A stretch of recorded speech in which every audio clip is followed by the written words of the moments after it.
Hey guys, Aki here back again.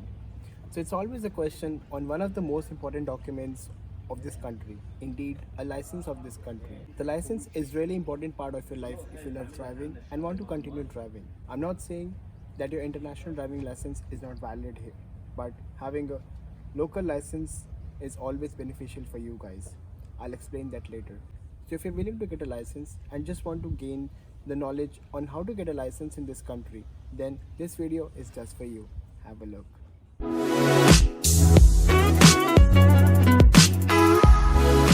First of all, students and migrants coming here need to understand the fact that every state of Australia has its own set of rules and regulations.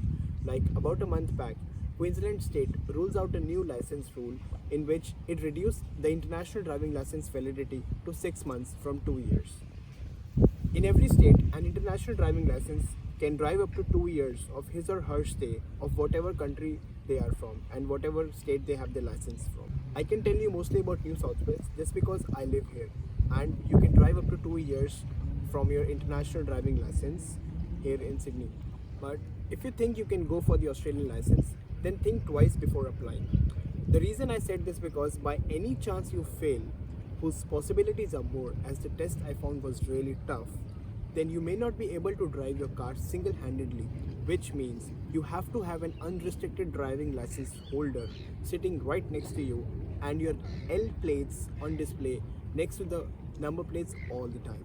If you try to become smart, then don't worry. New South Wales police is even smarter than you. If you get caught, then be ready to pay 1500 Australian dollars as a fine. But yes, if you're confident, then do take the test. I personally got scared when at the day of the test, the instructor told me about this learner's thing. As I live alone and my work is mostly on car, I got pretty much scared of not driving my car until I reapply for the driving test. But I was confident and so much ready was the examiner. I passed. So about the process, first things first. To get a license, first you need to apply for computer knowledge test, which you can find online on RMS website. Go online and register yourself for a particular training. Normally, there's a waiting of 1 or 2 months, but I'm pretty sure you'll get a computer knowledge test, which is called a DKT, within 5 weeks of your applying. To study, they will give you 3-4 PDF versions, which is indeed a question bank and all the rules and regulations of New South Wales.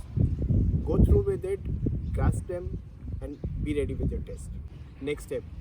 On the day of the computer knowledge test, if you pass, they will give you an application to fill out and book for your driving test.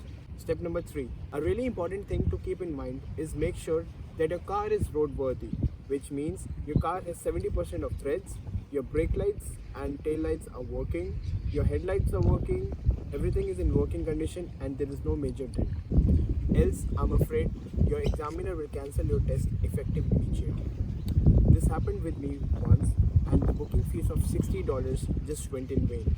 He cancelled my test before even taking it. So make sure you guys don't do that mistake. One more thing, arrive 10 minutes before your driving test and don't make a mistake like me. I arrived 5 minutes late and my test got immediately cancelled. But I stood there for hours and finally I got lucky and they gave me somebody else's spot. In short, be up to their expectations and leave no room for mistakes. Else, your test gonna be cancelled. Step number 4. At the day of the driving test, the examiner carries a sheet which has all the road rules written with the marking sheet. The examiner will sit right next to you and observe each and every inch of how you drive, how alert are you, and how much aware are you what is happening on the road. They will check literally everything and you are assessed based on the marks you score. I had 99% of it right in the first attempt and they asked me to get a ticket and pay for the fees to get an unrestricted driving license. It was like a small dream coming true, like having one of the most powerful documents in this country and a local identity. And also, I no longer need to carry my passport everywhere, even if you need to go to enter a club after 10 p.m. Anyhow, the fees for 1 year license is $58. For 3 years, it's 157, and there's also an option of 5 years and 10 years. I couldn't afford 3 or 5 years at that point of time because I already paid for 2 and 3 booking fees. So I went for 1 year license, But don't worry, you just have to pay fees and you have to go again to New South Wales Service NSW to renew your license. Right? You don't have to give your driving test again. I got an unrestricted license because my overseas license is 7 years old. And the rule here says that if your license is more than 3 years old, then you get an unrestricted license in your first attempt. But if not, then you have to go through the normal process, which says learners, provisional 1 and provisional 2. The details are mentioned in the RMS website, for which the link is posted below in the description. If you're willing to get an unrestricted license and you don't have your overseas license more than 1 year, then here's the tip. Let's say your overseas license is 1 year old and you're coming to Australia for 2 years of study. So you can drive up to 2 years from your international overseas license. And at the end of your studies, if you get a chance to visit your home country, then come back with an international driving permit whose validity is for 1 year. So, in total, your validity of your license will be for 4 years, and now you can go for unrestricted driver's license. This is not illegal, but just a loophole. And anyhow, you will be accessed based on the driving test. So why not just give one go and go for an unrestricted one? Thanks a lot for watching, guys. And if you're new to this channel, then do subscribe to this channel and check out my other videos related to how to save money in this country as an international student, how you can buy cheap groceries and how you can find cheap accommodation, how to buy a car, etc. etc.